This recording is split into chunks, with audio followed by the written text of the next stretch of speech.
Bandai Namco shared a special behind-the-scenes video revealing how the Time Stranger's beautiful shadow puppet vignettes were actually created.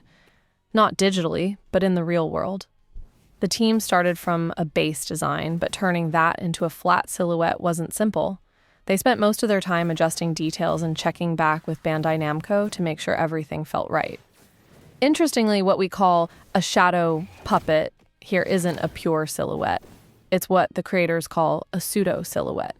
Real dolls were filmed in focus, then edited to look like shadow puppets. Since a true silhouette would blur all the fine details, they also used cellophane to let light through and create colorful effects, while paper and cloth were used for darker, more blended shadows. The charm, they say, comes from how these materials overlap. Parts that just touch seem to fuse together like living silhouettes. And when the developers saw these sequences running on PlayStation 5, they described it as watching the characters move through a world of abstract art, something both digital and analog at the same time. The shadow puppet direction was led by Atsushi Makino, and it's another creative example of how Digimon continues to reinvent storytelling through art and imagination. On October 24th, the Digimon Encyclopedia added a new entry, GreatGrizzlymon, appearing in the new game, Digimon Story, Time Stranger. Level, Ultimate. Type, Beastman. Attribute, Vaccine. The self-proclaimed greatest martial artist in the digital world, this Digimon dedicates itself to entertaining spectators of its battles. Its performance in battle captivates the Digimon watching and enlivens the battlefield. GreatGrizzlymon works hard and never neglects its training, all so that it can meet the audience's expectations. Matches against its arch-rival, Pale Volcamon, have become major crowd-drawing events. Its special moves include Spirited Claws, an attack that tears through foes with claws engulfed in flames, and Incendiary Mist, an explosion caused by igniting the poison mist GreatGrizzlymon spews from its mouth. However, the crowd favorite move is GGS, Grizzly Gigantic Strike, where GreatGrizzlymon summons a wrestling ring from the ground before delivering a powerful lariat at the speed of sound. Chiaki Konaka shared updates from the recent Digimon fan event in Shanghai. He mentioned that the Digimon merchandise shop displayed the event posters, and upon visiting to greet the staff, he received a souvenir. He also recalled signing a massive Terriermon pop-up stand during the previous day's autograph session, likely the same one he saw at the shop. Among the gifts he received was a postcard-sized item from Arrow Grants, or perhaps CO. He apologized if he got the name wrong, but expressed gratitude. Konaka highlighted a particularly exciting piece of artwork featuring a lineup of Big O Duke Mon. From Digimon Beatbreak Episode 3, Facing Mirrors, the production team shared a behind-the-scenes line test video featuring Gekomon. This kind of test captures the character's hand-drawn movement before coloring or compositing. It's how animators check the flow, timing, and expression of a scene before it's finalized. In this cut, Gekomon's gestures and expressions come alive through smooth pencil lines. Animation for this sequence was handled by Jungboy Jonghyun. The Anime Manga Explosion program on NHK World Japan aired its Digimon special on October 25th, exploring the history and lasting appeal of the franchise. Following the broadcast, it became available on demand until November 1st through NHK World Japan's official website. The episode features Kenji Watanabe, a longtime designer of Digimon, Hiroaki Miyamoto, director of Digimon Beatbreak, and Hiromi Seki, producer of Digimon Adventure. It begins with the origins of Digimon, first launched as a virtual pet in 1997, and outlines how the concept grew into a global franchise. Volcano Ota, one of the original planners, recalls the fun of raising a monster and striving to obtain a desired evolution.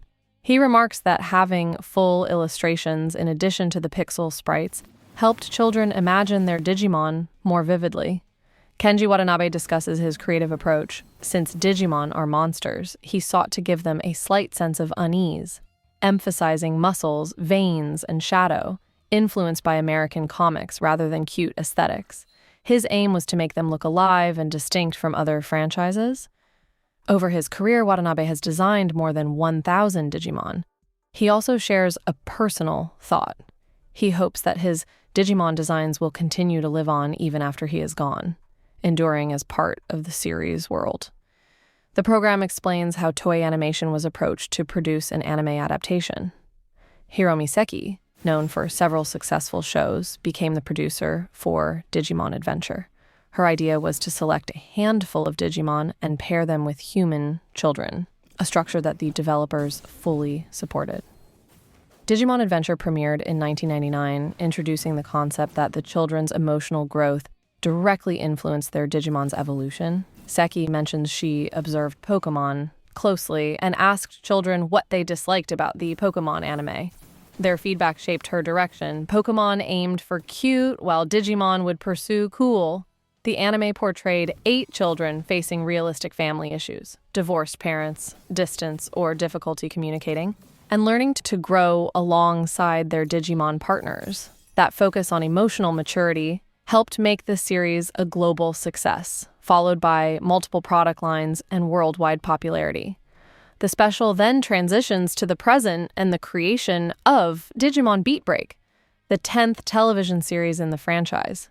Viewers are shown a color design meeting for Cougarmon, early storyboards for Episode 1, and the collaborative process behind designing the new Digimon. Kojima Takahiro serves as character designer for Beatbreak, marking his first major role in that position. He designed Tomoro, emphasizing the small mole on Tomoro's face, which he considered vital for giving the character personality.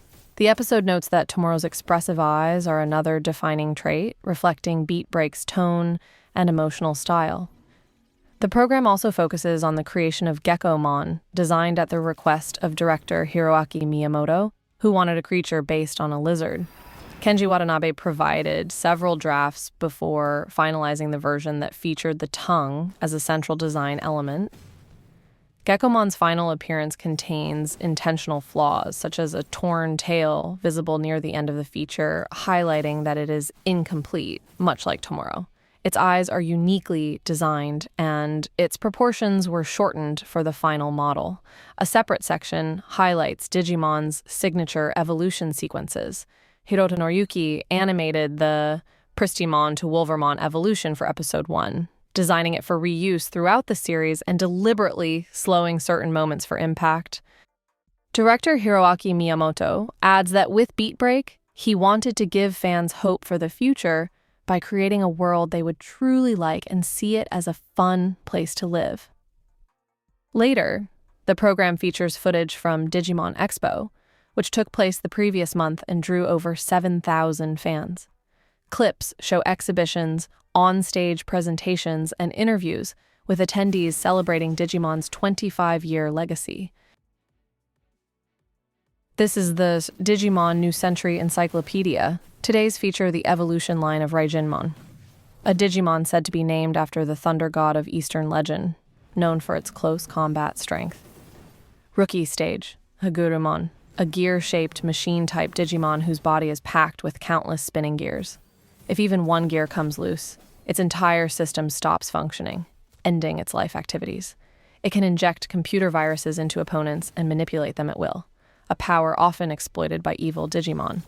However, Hagurumon itself lacks self-awareness, never realizing it's being used for malicious deeds. In-game personality has no emotions or sense of good and evil, often manipulated by others, yet remains unaware of it. Favorite foods: salted crackers, egg crisps, and mizuyokan. Champion stage, Mechanorimon, a power suit-type Digimon designed for small Digimon to pilot, the first transport-type Digimon in the digital world. It cannot move on its own and needs another Digimon to operate it. Given its virus attribute, it's likely controlled by other virus-type Digimon. Still in its developmental stage, overuse may cause its Digicore to overheat. In-game personality. As a controlled Digimon, it follows commands strictly without independent thought. Favorite foods: salted crackers, egg crisps, mizuyokan, and peach bread. Ultimate stage, Datamon, a tiny mechanical Digimon created for medical repairs. Originally a vaccine type that fixed malfunctioning computers, Datamon's logic circuits were corrupted by a virus-type attack, causing it to go rogue. Now, it randomly reconstructs computer data, even that of functioning systems, into chaotic forms, driving them out of control. In-game personality, rejects order, seeks chaos. Though physically weak, its intellect and technology are among the highest of all Digimon. It often uses deceit and trickery to achieve its goals. Favorite foods: salted crackers, egg crisps, mizu-yokan, peach bread, and pull-apart bread. Mega stage, Grizzlymon, a modified Digimon granted the name of the thunder god of Eastern myth. Specializes in close quarters combat with techniques rivaling those of Justimon. In-game personality. As a modified Digimon, it has no strong emotions or individuality, following its programmed directives with unwavering focus. Favorite foods: salted crackers, egg crisps, mizu-yokan, peach bread, pull-apart bread, and toffee.